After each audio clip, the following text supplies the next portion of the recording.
been put into receivership, um, the jobs were gone. It's at the administrators. It's in liquidation. Debts have been called in, and the great things at this time was to be able to turn around to Jason and Keith and the guys at the time and say, "Hey, you know what? You're all employed. We're gonna look after you over at Very PC, and we're damn well gonna have a shot at the assets of of Isotope at the time, um, and look to try and bring this back because it shouldn't have gone. It shouldn't have gone like this. This company had a lot of potential. You spend an awful lot of time pursuing happiness, in search of happiness, and happiness is this distant concept which we're working really hard towards. And there's a lot of people think I'll be happy when I've got a sports car and we've got lots of money and a big house and a speedboat at the lake, and you know.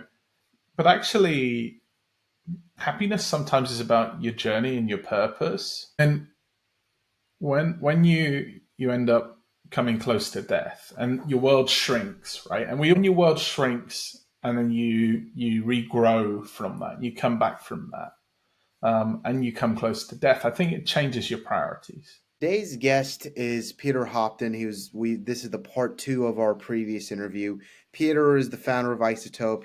He's a venture-backed founder, raised over $73 million for the startup.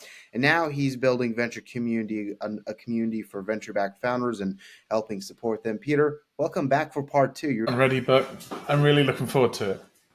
awesome. Well, let's pick up where we left off. So we were talking about near-death experience. We're talking about the monkey in your brain and how it takes over when you're hitting hard times. Tell me, so you had this ski accident and you've had a couple of near-death experiences. You're contemplating your life. Tell me where you go from there. Well, it's interesting. When I talk to entrepreneurs that have been through a similar thing, there's somewhat of a you only live twice factor. Yeah. And what I mean by this is you see them changing the priorities in their life.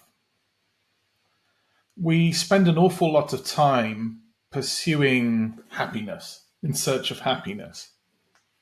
And happiness is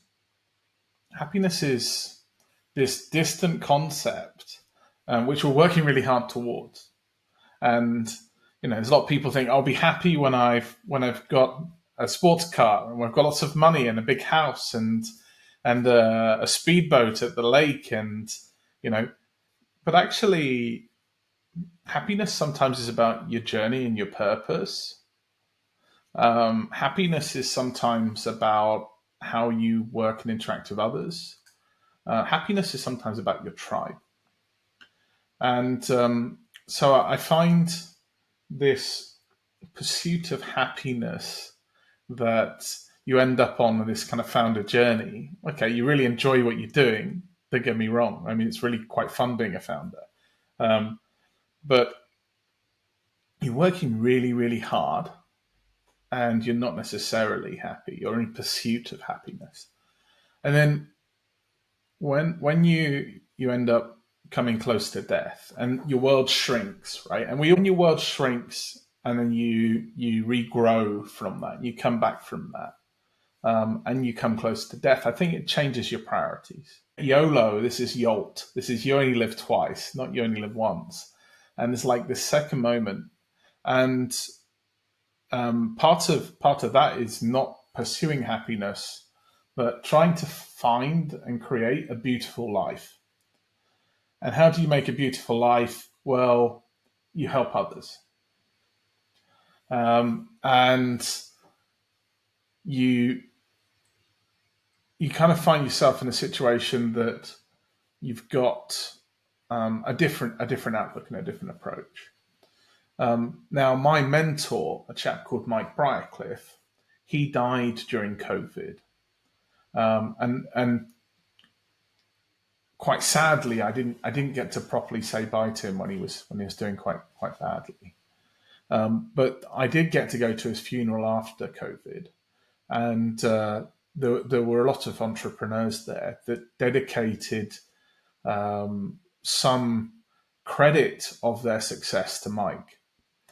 And I thought to myself, a beautiful life is having a whole lot of entrepreneurs that are in a similar place, right? Mike did not die a rich man. He did die a happy man, and I think there's this wonderful thing around helping other entrepreneurs. So I've been on that journey. I've been quite dedicated to it. I've spent an awful lot of my personal money on that journey, and I tend not to invest at times where you'd say this is a really good time to invest, Pete.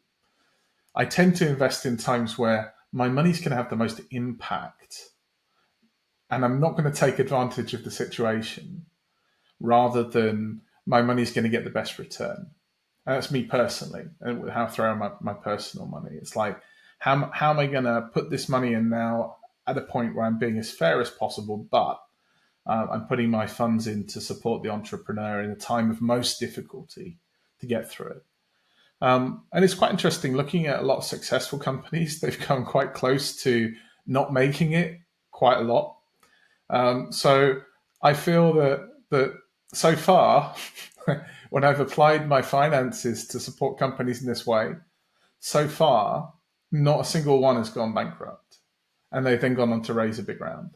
Things that I've been trying to do is enable people that are doing similar stuff to me. I would consider myself a parallel entrepreneur. I think the entrepreneurial career goes on this journey where you start out founding a company, and then you have like a serial founding, and then you get to a point where you're like, well, if I just did one thing right now, I'd get so obsessed it would blow my mind. Now I need to start getting some rest in the variety and becoming a parallel entrepreneur. And so I consider myself a parallel entrepreneur. And part of that activity is supporting others. But I've been getting together with other parallel entrepreneurs for a couple of years, and we all started swapping notes, right? We're like, well, let's introduce each other to some investors. Let's swap notes on structures. Let's swap legal templates, standard operating procedures, this kind of stuff. And one day I put on a Christmas party. I invited everybody to Sheffield. I rented out a famous recording studio, and we had a party, but it was a karaoke party. So you look at me, I'm a bit rock and roll. I can sing, and we did a mean karaoke party, and I knocked out a few AC/DC numbers. We invited all our founders too, Peter, and if we had more time, I'd ask you to do a little show right now, do a little bit of singing. well, um, maybe it's part three, right? Maybe part three is just a Maybe part karaoke three. session. And so like we brought everyone together, and one of the guys said, you know what, we've got everything here for an accelerator. This is an accelerator. We just don't have the structure. So we set out on a journey to start applying the structure. And we Totally. So you mentioned, you go through this near death experience. Your world shrinks to basically a bed, not even a room. You decide, you know what, I want to spend the rest of my life helping other founders. I want to help people. And so then you go start, making a few investments, you start mentoring. Tell me about like, so we talked about the general structure, the general idea, but like, let's get specific. What were the first kind of few companies that you decided to invest in and to mentor, and why them? Why choose them? What's it about them? But not also just like the company itself, but the founder. Why choose to invest in that particular founder? Very good question. So I have an analysis framework called Valres that I use, which I created. Not all of it's original. It's a mix of different things, but there is some substantial original work within it. And what I look for is something that's going to substantially add value to the world in the future. but also I look for something where I can detect signals that um, signals from customers that indicate that they want to adopt this technology, um, that they're willing to change. So, what do I mean by that? Um, I look when you have a problem, and that problem has symptoms. You can then say, well, if I have a problem and I've got symptoms, if I'm willing to do something about my problem, my symptoms, I'm putting out signals. I'm putting out um, signals in it. Could be I'm talking to a friend, a professional, an advisor. It could be that I'm Googling certain things, or I'm going on social media, or I'm asking things on Reddit. So I look for those signals that people have a problem, and I look to trace the signals back to the symptoms, back to the problem. And so, what I really, really like is startups where you can say, right, here's a piece of tech, some proper tech. You know, if you spent $100,000 in China, you can replicate it, kind of tech. And here's the problem this tech solves for this market. Here are the symptoms. Here are the signals.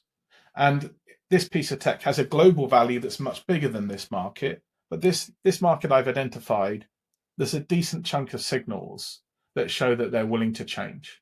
And I take that philosophy that if you're able to show that, you've got people that um, share that problem but are willing and looking for a solution to their problem. So, like, let's talk about that in practice. So, you're the chairman of your multiple companies. That includes, I believe, Productive Machines, BOW, Tuber. Tell me about, like, maybe talking to the founders of those companies and what that looked like in practice and in conversation. So, you sit down with either one of their founders and they're presenting to you. Like, take me to those moments. Like, imagine if we could just like teleport to those moments. What is that conversation looking like? What are you hearing? So I kind of like say to them, look, imagine a future 20 years ahead where your technology is now boring, right? It's endemic. Anybody that can use it's using it, and it's no longer exciting because everybody uses it by default, right? Who benefited over that last 20 years? And what's quite interesting is founders are quite good at doing this. They're quite good at like going sci-fi and imagining that 20-year future and doing that analysis and then saying, well, this group of people benefited and this group of people benefited, and the productization for this group might be like that, and the productization for this group might be like that. And then you say, well, how much did they benefit? Can we start to estimate the size of their benefit? The financial benefit, maybe they had some like social benefit and they like improved their lives in a non-financial means. Maybe it impacted on climate change and like environmental effects. And so we get to do this thing where we see the size of the benefit, and we get to see some big benefit and little benefit. And then we flip the paper over and we say, right, we're going back to the present now for the same group of people, the same productization, the same future benefit. What's their current problem? What are the current symptoms of that problem? And what what are the signals of those symptoms or of their acknowledgement that there's even a problem? Um, where can we see them? How many are there? How expensive are they to intercept? How much noise is there? And how do we break through the noise? Are we a substantial differentiator, or are we lost in the noise? And you can kind of get to a quite nice analysis of value and resistance. And if you can produce a product for a market, and effectively you've now got lots of different segments you've identified, lots of different potential productizations.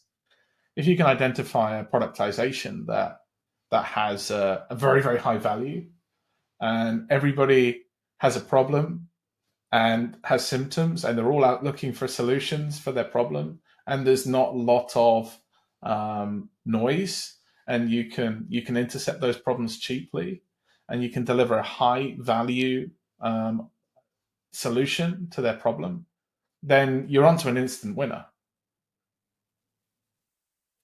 It's not always that simple. Well, But the other thing, like there's a kind of a grade down from that, and that's that the problems existed for 200 years, and people don't realize it's a problem, and what there's a solution to the problem. I think, and you can kind of say to these people, well, let's educate you. There's a solution to the problem now. Let's inform you, and you can look at how you're going to use channels to inform them. Do you know what they do as soon as they realize there's a solution to the problem? Do you think they buy your product? No, they don't. They don't buy your product straight away. They won't buy the product off of the person that's informed them there's a solution to the problem. They'll go away and they'll research who your competitors are. They'll research all of the different potential solutions to the problem. Very often, if there's just one, they won't buy it. Yeah. So sometimes, like, in that situation, you want to start creating white labeling, and you want to start creating a few channels, but you also want to be in a place that you own the search that they start to do when they initiate a research cycle after learning that there is a solution to this age-old problem. So your piece of work ends up being split in two things. You've got this one thing which is, right, there's a solution to this age-old problem now. The second thing is, how do we own that space? How do we own those searches? What are the research cycles? But also, how do we own the competition? Yeah, if you buy an Audi, you're buying from Volkswagen. If you buy a Porsche, you're buying from Volkswagen. Yeah. hmm. You buy a VW, you're buying from Volkswagen, right? Did you do that at like Isotope? Did I do that at Isotope? Yes, to some extent. I should have done it better. I did a lot of the thought leadership. Now there's a solution to the problem thing. The competition wasn't that strong. There was an awful lot of competition, and we didn't spend as much effort on uh, when I was there on intercepting the searches. And I think if I was to do things better and improve upon these things, I would absolutely double down on content and internet footprint. Um, that's the way now. Was that the way back then? I don't know. But now there's certainly something about that. And what's I suppose particularly interesting, Burke, is now we're kind of getting into this generation of AI. So maybe it's really, really important to answer questions and engage and discuss in text, and talk about, this is the problem that we solve, this is the solution, these are the symptoms. Because we know that AI that's now being used for search gets all its data points from things like social media. So if we put data points in social media that talk about problems, symptoms, and solutions, then AI is going to start to recommend solutions to problems and solutions to symptoms. And I think there's something there about like the next internet footprint. So, like, write articles. Like, for example, let's say you have a website, write a bunch of blogs, then share them on different platforms, and then you're saying kind of like AI picks up on it, and then when someone types in ChatGPT, how do I cool my computer servers, for example, like just as like a weird example, then it could recommend kind of your company and your thought leadership as like data point. Is that kind of what you're saying? Well, let's talk a little bit about Bow Robotics for a minute. Bow, they have a solution that makes it really, really easy to program robots, right? You want one programming approach for all robotics wrapped into your language of choice, like 5 commands and a single data set, right? Um, Really, really simple, but what's the signal? The signal is, how do I program for robotics? Well, the answer to that question is really difficult. It's like programming for robotics is a really broad topic. Unless you want it to be simple, in which case use Bo, right? And if you use Bo, you can pretty much program for all robotics. Otherwise, you're going to be in a really fragmented place. And so, putting that Q&A out there and talking about that as like um, a problem symptom solution journey is quite powerful. Let me You know, ask you this. You mentioned that if you were to make a call today, you could bring on a lot of the people. I believe you mentioned like you worked out with Isotope together and you can bring them on a new team and a new venture. How did you treat them when they were working at Isotope? What did that look? What does taking care of your people look like in practice? well, today I was on the phone with a chap called Jason Bent, and Jason was at Isotope many years ago. He was one of the original employees of Isotope prior to 2011, and after 2011, one of the guys that I looked after. Really great guy, bright guy, very bright guy. Um, and you know, I'm talking about one of the other ventures that I'm involved in, and um, we're talking about a problem they've got, where they're looking for a technical solution, and Jason's able to provide a proposal to coming in and engineering a solution to that problem. Um, like there are some people when if you look after your best people, then your best people will look after you and want to work with you in the future. And there's something about someone said that one of the things that made Silicon Valley a bit magical was that um, they made it illegal to put a non-compete in a contract. So you could like immediately quit that job and go and work another job for a competitor, right? In California. And there was a California law thing around how you couldn't go ahead and put a restrictive covenant for like a year in the contract. So there was an amount of porosity of engineers like setting up their next job in case this company didn't work out, and trying to impress each other. And that involved an exchange of information, exchange of ideas, which brought about collaboration. But also there was this thing around treating the people right in order to retain the best talent, and develop the best talent. And I think there's a lot of that that's then spilled over because those very talented people that ended up in equity, in this meritocracy, then ended up becoming the investors in the next thing, and they were able to spot what good looks like. You know, um, Steve Jobs at Apple, when Apple was in that garage, yeah, there were lots of people coming in to look at Apple and think about, am I going to invest in Apple?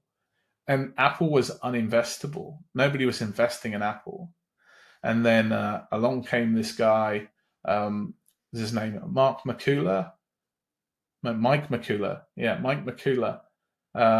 And if I pronounce his name right, Burke, you might know better than me in Mike Markula, pronunciation. yeah. Mike Yeah. Markler, and he was an angel, but he was an engineer, and he spotted that beautiful simple that that Wozniak had done, and that's another thing I look for. I look for the beautiful simple. So what I mean by Well, beautiful simple, something would normally be very complicated that somebody's managed to make really beautifully simple. The beautiful simple, and um, it's there's beauty in bringing effective simplicity to a complex system. And yeah, Mike Markula spotted that in Wozniak's work. These circuit boards that were normally like lots of different circuit boards plugged together, and how it's now beautifully on a single board. And that's why I invested. let But me clarify my original question. So, in terms of like taking care of your people, you mentioned that this particular engineer you were talking to in 2011 when the company was going under, you kind of took care of them. It's kind of so like Dana White had this story of when COVID hit and it was 2020 and the UFC had to shut down a lot of its events. Instead of what most companies would do, which is lay off a lot of their employees, he moved operations to Abu Dhabi. He made sure events were running and he made sure no one was ever laid off. So he showed loyalty to his people, which then what he talks about showed had his people show loyalty to him. So he showed that it was a two-way street. What did that look like, for example, in 2011 when companies going under and everyone's kind of in panic mode? What did that look like with Peter? How are you taking care of those people in practice?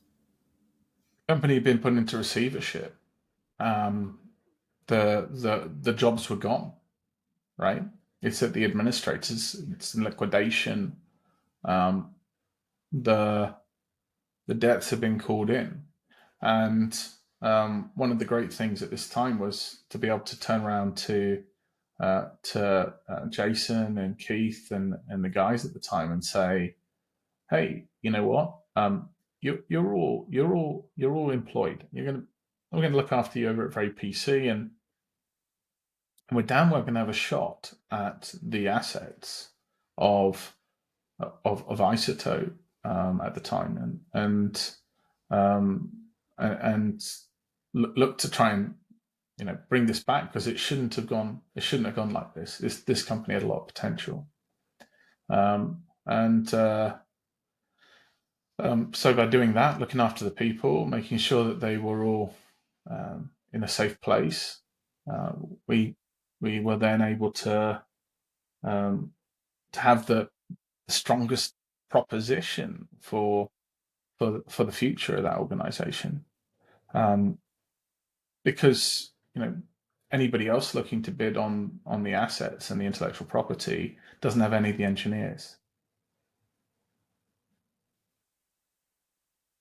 So I want to talk about like you mentioned that having kind of great people is you've managed to retain them, but retaining them is one thing, then attracting them is another. So like if I may take you back to, when you were just starting out Isotope, a lot of people think hiring is kind of like you put out a job post, people apply, you interview, you look at the best resume, and like you just hire, and that's it. But how did you attract the kind of talent that could take the company to the millions and hundreds of millions of dollars in revenue? How did you know who was the right fit? How did you figure that out, especially early on into the company's journey and building that early team? This is probably the toughest bit. Um, I quite like Herman Brain Dominance Instrument and the philosophy of hire for intelligence. So, kind of like taking that a little bit further, it's like, well, there's not just one intelligence, there's four. And how are you going to make sure that you've got a capability in the business in all four, but you've got a team that can communicate, a team that's pretty pragmatic, that's gonna in those early stages be quite dynamic, um, and a team that doesn't have blind spots within those four intelligences. So the four intelligences within that kind of model are creativity, logic, emotional intelligence, and organization intelligence. And pretty much most startups I see that are like university spinouts or deep tech startups, they have some really smart, highly creative people, right? So high creative quotient, high intellectual quotient. But typically they're deficient in either organization or emotional quotient, which means that they're going to really struggle to get a few other people into the business and grow and be organized and repeatable and efficient, or they're going to really struggle to market to their customers and get like market empathy to customers. So this kind of philosophy is to look at how you're going to bring together a team that can all communicate in the same intelligence. So you can't have people that if you kind of choose that, well, we're going to be a team of creative, problem-solving pragmatists, which is kind of what you want in an early stage startup. uh, then you kind of in this place that you can't then have somebody that's got a low creative quotient on that initial team. Later you can, but on that initial team you can't, because they're not going to be able to communicate effectively with that core team. So scoring these different intelligences, I think, is quite interesting as a concept, and making sure that you've got a balance of organization, emotional intelligence, logical intelligence, and creative intelligence. But you've kind of defined that creative intelligence is your common language initially. Now that will bring with it a little bit of chaos, because you get a whole load of like creative problem solving pragmatists together. They it kind of they bounce off each other and it appears chaotic. But what you notice actually is the chaos is a veneer, um, and it's like this communication style. So you'll see like this open debate occur and lots of debate occurring, and then suddenly the fog clears and the solution is just there on the table, like it's been there the whole meeting. But if you like were to try and come to that solution through uh, a kind of slower and more analytical perspective, it might have taken you a month. And it's just sat there in the middle of the table after everybody's debated and argued for an hour or two, You mentioned right? So, scoring. How are you scoring when you were building Isotope, when you were looking at who to hire? more recently on Creative Quotient, I do this thing called the paperclip test. Back in the day on Creative Quotient, it was more a case of like bringing a problem to the meeting and like just bouncing around a problem, talking about a current problem, and seeing if there's some creative problem solving going on in response to the problem, and seeing how people interacted with the problem. If you bring like a problem, you'll find your creative problem solvers will be like, oh, what, asking questions about it and analyzing it and coming kicking ideas. Would this fix the problem? Would that fix the problem? And so you can kind of judge them on the quality and uniqueness of the ideas that they come up with to solve the problem. That's usually a good one. But have you heard of the paperclip test, Bert? I actually haven't before, no. Okay, so um, you have a limited amount of time. Usually, it's a couple of minutes to write down on a sheet of paper um, as many applications as possible for paperclip. Oh, I've seen versions of that, like with bricks. Yeah, yeah, yeah. And it's like someone that is a highly creative problem solver is going to come up with a large number of applications for a paperclip quite quickly. Someone who is um, a neurodivergent, highly creative problem solver, which is quite powerful because it's going to give you unique ideas that other people don't have, will also challenge the norm and actually come up with solutions for multiple paperclips. And there's kind of like grades of that. There's like people that will unbend the paperclip to get a metal wire, and then people like start braiding together metal wires, and and you kind of get this spectrum until some people might philosophize how the paperclip is now um, you know connected to 70,000 other paperclips in order to be braided into an overall solution. And they're your kind of neurodivergent creative problem solvers that are going to come up with really unique solutions to problems um, that can bring about the beautiful simple. You see that the beautiful simple comes from that, not from analytically organizing through problems. Yeah, when you start going through it with logical intelligence, you end up creating complex systems. But when you end up going through it with creative intelligence, you end up stumbling into the beautiful simple. And it's very, very attractive in that kind of approach to thinking.